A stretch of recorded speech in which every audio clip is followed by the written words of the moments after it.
मैं भारत के संविधान का सम्मान करता हूं, लेकिन इसमें कहीं नहीं लिखा है कि हम भाषा के आधार पर भेदभाव नहीं कर सकते हैं। अध्यक्ष महोदय, राज्य सरकार को चाहिए कि जिला नहीं, अगर संभव हो तो प्रखंड में जाकर भाषा का चयन किया जाए और भाषा के आधार पर परीक्षा लिया जाए। भारत का संविधान कहीं आड़े नहीं आएगा।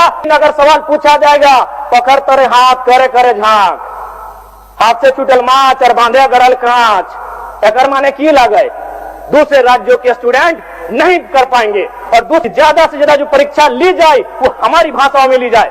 उदाहरण के लिए मंगरी यार बुधनी ढेकिया कुटे ले गए, ढेकिया कुटते कुटते कानी मोनी उंगरिया कुटाए ले। ये दूसरे राज्यों के अभ्यर्थियों को समझ में नहीं आएगा। उनसे ये पूछा जाए कि घैला और पैला में अंतर क्या होता है, दूसरे राज्य के अभ्यर्थियों को ये समझ में नहीं आएगा। आप अगर उनको सिलेबस देंगे तो सिलेबस को कोई भी याद कर सकता है, उन्हें सिलेबस नहीं, जो हम लोग गांव में होता है, जो हमारी संस्कृति में होता है, जो हमारी परंपराओं में होता है, उनके आधार पर परीक्षाएं ली जाए।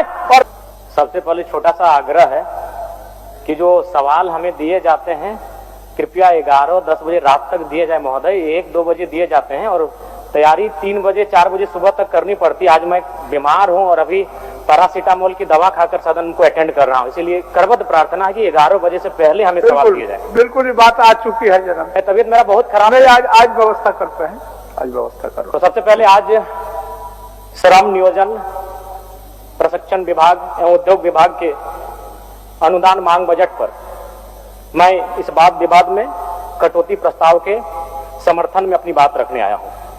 अध्यक्ष महोदय, यह विभाग काफी महत्वपूर्ण विभाग है। अगर झारखंड आंदोलन की बात करें, जब धनबाद कोयलांचल से इस आंदोलन को गति दी गई थी तो श्रमिकों का एक बहुत बड़ा योगदान था। लेकिन आज अगर मैं श्रमिकों की बात करूं, श्रमिक वे होते हैं जो अदृश्य नायक की तरह इस राज्य के निर्माण में अपनी भूमिका का निर्वहन करते हैं, चाहे वो विधानसभा के निर्माण की बात हो, सड़क पुल के निर्माण की बात हो या बगल में हाईकोर्ट के क्रिकेट स्टेडियम के निर्माण की बात हो। लेकिन जब हम उनकी सुविधा की बात करते हैं अध्यक्ष महोदय, तो हमें लगता है हमारे राज्य के पास उनके लिए कोई तैयारी नहीं। मैं बात कर रहा हूं हमारे दिहाड़ी मजदूरों की, सब्जी और फल विक्रेताओं की और उन हजारों टेम्पो चालकों की जो बिना किसी छुट्टी या सामाजिक सुरक्षा के झारखंड की अर्थव्यवस्था का चक्का घुमा रहे हैं। वर्तमान की स्थिति क्या है माननीय? वर्तमान में राज्य के श्रम कानूनों में इन ओपन मजदूरों के लिए कोई स्पष्ट और प्रभावी ढांचा मौजूद नहीं है।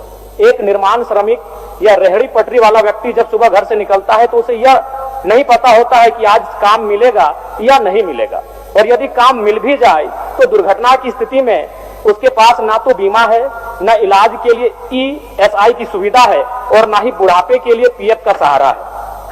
अतः मैं सरकार को स्पष्ट सुझाव देना चाहूंगा कि इन श्रमिकों को व्यवस्था के दायरे में लाने के लिए एक union worker ID, unique worker ID प्रणाली लागू की जाए।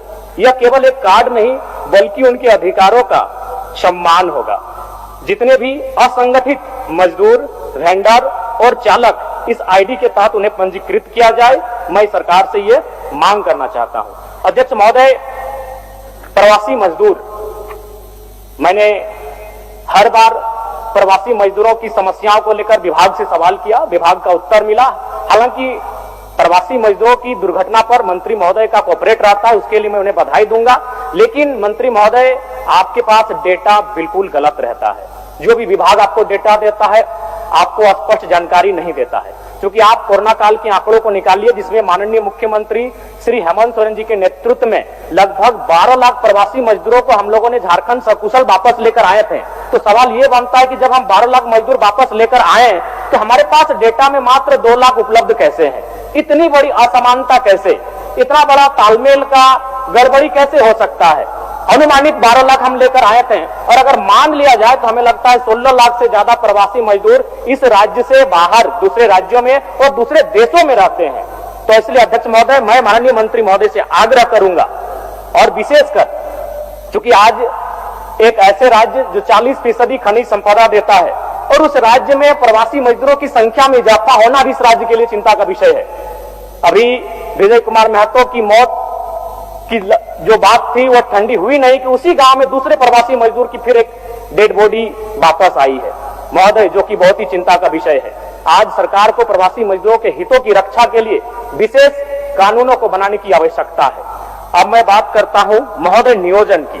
अगर नियोजन की बात करें तो सबसे पहला बात, नियोजन के जो आंकड़े हैं उन आंकड़ों के अनुसार,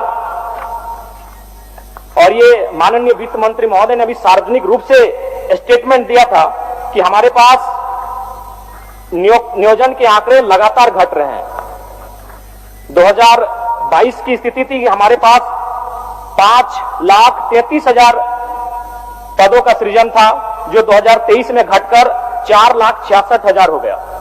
और आज की बात करें, एक दिन पहले माननीय सदस्य सत्येंद्र तिवारी जी ने भी सवाल किया था और जवाब मिला, लगभग 45% जो पद है वो आज भी रिक्त है। आज तो ये कहीं ना कहीं चिंता का विषय है। दूसरी बात, पहला तो नियोजन के मामले में सरकार काफी पीछे है, और जो अगर हम नियोजन कर भी रहे हैं तो उसमें क्या हो रहा है अध्यक्ष महोदय, नियोजन नीति नहीं रहने के कारण हमारे राज्य के युवाओं के साथ बहुत बड़ा धोखा हो रहा है।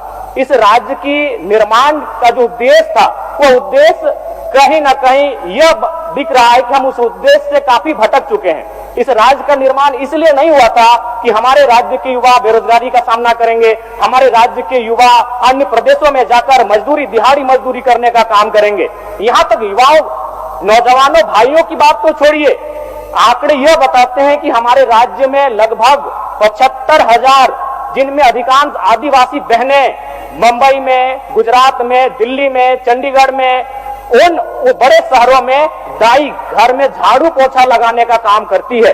एक केरल राज्य है जहां की बहनें अगर अपने घर की चौखट को लांघती हैं तो वो डॉक्टर बनकर किसी राज्य में जाती हैं। दूसरे राज्य की बहन बेटियां अगर अपने घर की चौखट को लांघती हैं तो वो किसी सरकारी पदों को धारण करके दूसरे राज्य में जाती हैं। लेकिन झारखंड के लिए चिंता का विषय है कि हमारे घर की बहु बेटियां अगर चौखट को लांघती हैं तो नौकरानी बनकर दूसरे राज्यों में जाती है। अध्यक्ष महोदय, ये आंकड़े बताते हैं। इसलिए मैं कुछ आंकड़ों के माध्यम से बताना चाहूंगा। सीएचओ की नियुक्ति जिसमें 550 सीट था, 220 सीटें अनरिजर्व थी, जिनमें 150 तो राजस्थान से हुए। ये शहादत, ये संघर्ष, ये झारखंड आंदोलन किस लिए, किस दिन के लिए कि 220 सीटों में 150 सीटें राजस्थान के लोगों का हुआ, तो फिर कोई औचित्य नहीं इस राज्य के निर्माण का, कोई औचित्य नहीं विनोद बिहारी महतो, जयपाल सिंह मुंडा, दिसम गुरु शिबू सोरेन के आंदोलन का। आज इस राज्य के युवाओं के सपनों के साथ धोखा हो रहा है। अध्यक्ष महोदय, बातें यहीं नहीं रुक रही हैं। 2023 में पब्लिक प्रोसिक्यूटर में 113 पोस्ट हैं, जिनमें 72 सीटों में गैर झारखंडियों की नियुक्ति ली गई। गिरिडीह जिला में 2023 में 12 हाई स्कूल टीचर की बहाली ली गई, जिसमें 8 टीचर गैर झारखंड के थे। बोकारो जिला में उसी साल 13 हाई स्कूल टीचर की बहाली ली गई, जिसमें 9 बाहर के थे। 2022 में जेपीएससी के द्वारा 232 सीटों में 125 अनरिजर्व थे, जिसमें 82 गैर झारखंड के थे। अध्यक्ष महोदय, ये महज आंकड़े नहीं, इस राज्य की एक शर्मनाक स्थिति को बता रहा है कि हमारे पास क्या प्लानिंग है, हमारे पास क्या तरीके हैं कि हम इन चीजों को रोक सकें। 2024 में जेपीएससी के द्वारा 28 टाउन प्लानर की नियुक्ति हुई, जिसमें 17 गैर झारखंड के हैं। अध्यक्ष महोदय, ये बहुत ही चिंता का विषय है। यही नहीं, जेएसएससी के द्वारा 2023 में इलेक्ट्रॉनिक मैकेनिक्स के पद पर बहाली लिया गया, जिसमें 22 अनरिजर्व सीटों में 11 झारखंड से बाहर के थे। जेएसएससी के द्वारा 2023 में ड्राइंग प्रशिक्षण पदाधिकारी के पोस्ट पर नियुक्ति ली गई, जिसमें 43 अनरिजर्व सीटों में 22 गैर झारखंड के थे। 2023 में पुनः जेएसएससी के द्वारा फीटर की बहाली ली गई, जिसमें 91 अनरिजर्व सीटों में 24 गैर झारखंड के थे। 2023 में पुनः जेएसएससी के द्वारा वायरमैन की बहाली ली गई, जिसमें 5 अनरिजर्व सीटों में 4 गैर झारखंड के हुए। 2023 में जेएसएससी के द्वारा पुनः वेंडर पोस्ट की बहाली ली गई और इस बार 46 अनरिजर्व सीटों में 16 गैर झारखंडों की नियुक्ति ली गई। 2023 में पुनः इलेक्ट्रीशियन के पद पर जेएसएससी के द्वारा बहाली लिया गया और इस बार 93 अनरिजर्व सीटों में 29 सीटें गैर झारखंडियों को गई। अध्यक्ष महोदय, जो कि चिंता का विषय है। अध्यक्ष महोदय, अब इसमें बात आता है भारत के संविधान का, भारत के कानूनों का, क्योंकि भारत का संविधान जो कि कहता है 16(2) हम धर्म, जाति, नस्ल, लिंग, वंश, जन्मस्थान या निवास स्थान के आधार पर सरकारी नौकरियों में भेदभाव नहीं कर सकते हैं। मैं भारत के संविधान का सम्मान करता हूं, लेकिन इसमें कहीं नहीं लिखा है कि हम भाषा के आधार पर भेदभाव नहीं कर सकते हैं। अध्यक्ष महोदय, राज्य सरकार को चाहिए कि जिला नहीं, अगर संभव हो तो प्रखंड में जाकर भाषा का चयन किया जाए और भाषा के आधार पर परीक्षा लिया जाए। भारत का संविधान कहीं आड़े नहीं आएगा, क्योंकि भारत का संविधान भाषा की बात नहीं करता है। भारत का संविधान धर्म, जाति, लिंग, नस्ल, जन्म स्थान और निवास स्थान की बात करता है। इसलिए अध्यक्ष महोदय, मैं सरकार को यह सुझाव देना चाहूंगा, अगर आपसे जिला स्तरीय नहीं हो पाता है तो आप प्रखंड में जाइए और वहां कौन सी भाषा बोली जाती है उस भाषा के आधार पर परीक्षा लीजिए। अध्यक्ष महोदय, मैं एक छोटा सा उदाहरण देता हूं। अगर परीक्षा में यह पूछा जाएगा कि आंख का तारा का मतलब क्या होता है, तो इस सवाल को उत्तर बंगाल के स्टूडेंट भी देंगे, बिहार के स्टूडेंट भी देंगे, गुजरात और राजस्थान के भी स्टूडेंट देंगे। लेकिन अगर सवाल पूछा जाएगा पकड़ तरे हाथ करे करे झांक, हाथ से छूटल माछ और बांधे गरल कांच, एकर माने की लगे, दूसरे राज्यों के स्टूडेंट नहीं कर पाएंगे। और दूसरी बात, सिलेबस चेक करना जेपीएससी, जेएसएससी का अधिकार क्षेत्र में आता है और जेपीएससी, जेएसएससी को मंतव्य देना सरकार के अधिकार के क्षेत्र में आता है। तो आप उनको ये मंतव्य दीजिए कि ज्यादा से ज्यादा जो परीक्षा ली जाए वो हमारी भाषाओं में ली जाए। उदाहरण के लिए, मंगरी यार बुधनी ढेकिया कुटे ले गया, ढेकिया कुटते कुटते कानी मोनी उंगरिया कुटाए ले। ये दूसरे राज्यों के अभ्यर्थियों को समझ में नहीं आएगा। उनसे यह पूछा जाए कि घैला और पैला में अंतर क्या होता है, दूसरे राज्य के अभ्यर्थियों को यह समझ में नहीं आएगा। आप अगर उनको सिलेबस देंगे तो सिलेबस को कोई भी याद कर सकता है, उन्हें सिलेबस नहीं, जो हम लोग गांव में होता है, जो हमारी संस्कृति में होता है, जो हमारी परंपराओं में होता है, उनके आधार पर परीक्षाएं ली जाए। और नहीं तो ये मैया सम्मान योजना की राशि मैं सराहना करता हूं सरकार की, लेकिन कब तक बांध के रखेगी हमारे नौजवानों को और हमारी उन माओं को जिनको आप 2,500 रुपए दे रहे हैं, लेकिन उन्हीं की बेटों और बेटी की नौकरियां जो 50,000, 70,000, 90,000 आप दूसरे राज्यों को बेचने का काम कर रहे हैं, ये कब तक बांध के रख पाएगी अध्यक्ष महोदय। इसलिए मैं सरकार को सीधा सुझाव देना चाहूंगा। और विशेषकर चूंकि मेरी आयु कम है, मैं पहली बार सदन में आया हूं और मैं चाहूंगा कि विभागीय मंत्री के साथ साथ मैं संसदीय कार्य मंत्री का बहुत आदर करता हूं, मेरे इस बात को थोड़ा ध्यान से सुने मंत्री महोदय। क्या यह संभव है 60-40, आप उसे 60-40 के स्थान पर 60-20-20 कर दें। 60 यानी जो हमारा ओबीसी, एसटी, एससी और ईडब्ल्यूएस का रिजर्व कोटा है, और 20 जनरल 1, जनरल 2। क्या ये, अभी मत कुछ कहिएगा क्योंकि मेरा लय मत खराब कीजिएगा, बीच में मैं आपसे जानना चाहूंगा क्या यह संभव है जनरल 1, जनरल 2। जनरल 1 में केवल झारखंड के जनरल होंगे और जनरल 2 में झारखंड के अलावा पूरे भारत वर्ष के जनरल सामान्य अभ्यर्थियों को मौका क्या दिया जा सकता है? क्या ये संभावनाएं हो सकती है? मैं माननीय संसदीय कार्य मंत्री के संज्ञान में ये देना चाहूंगा अध्यक्ष महोदय। इसलिए आज इस राज्य को अगर आवश्यकता है तो नियोजन नीति की आवश्यकता है। आज नियोजन नीति नहीं रहने के कारण हमारे राज्य के युवा पलायन कर रहे हैं, हमारे राज्य के युवा बेरोजगारी का सामना कर रहे हैं और कई अवसरों पर तो आत्महत्या तक का प्रयास कर रहे हैं। इसलिए अध्यक्ष महोदय, आज इस राज्य को आवश्यकता है, नियोजन विभाग के बजट पर बहस हो रही है, इस राज्य को नियोजन नीति की आवश्यकता है। मैं आपसे ये आग्रह करना चाहता हूं अध्यक्ष महोदय। अब मैं थोड़ा सा बात करना चाहता हूं निजी कंपनियों पर। माननीय मुख्यमंत्री धनबाद गए हुए थे झारखंड मुक्ति मोर्चा के स्थापना दिवस के कार्यक्रम में गोल्फ ग्राउंड, और शायद धनबाद जाने के बाद उनके अंदर विनोद बिहारी महतो, कोमरेड डेकेरा और शिबू सोरेन की आत्मा शायद समा गई थी। लेकिन मेरा मानना है उन्होंने जो वक्तव्य वहां रखा था वो एक विधायक के रूप में रखते तो हम लोग स्वीकार करते, लेकिन एक मुख्यमंत्री के रूप में उन्होंने जो वक्तव्य रखा हम लोग कतई स्वीकार नहीं करेंगे। उनका वक्तव्य था कि जो निजी कंपनियां स्थानीय लोगों को 75% रोजगार नहीं दे रही हैं, आप उनमें कब्जा कर लें। ये क्या बात हुई?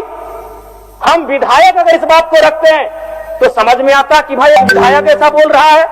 मुख्यमंत्री, राज्य के मुखिया, राज्य के अगुवा कह रहे हैं कि आप कब्जा कर ले। क्यों कब्जा करेंगे? आप इस राज्य के अगुवा हैं। मैं एक उदाहरण आपको दूंगा। सदन में चंपई सोरेन जी नहीं है, शायद उनके नाती का निधन हुआ है, मुझे भी सूचना मिली है। मैं पहले उनके नाती को श्रद्धांजलि देता हूं, उनको ढांढस मिले। एक घटना याद कराता हूं माइथन की। MPL की बहुत ही शक्तिशाली प्रोजेक्ट है जो महाराष्ट्र से संचालित होती है। एक आदिवासी नौजवान का मृत्यु हुआ था दुर्घटना के कारण। हम लोग 6 दिनों से धरना पर बैठे थे और नियोजन की मांग कर रहे थे, मुआवजा की मांग कर रहे थे। कंपनी ने स्पष्ट कह दिया कि ना नियोजन मिलेगा ना मुआवजा मिलेगा।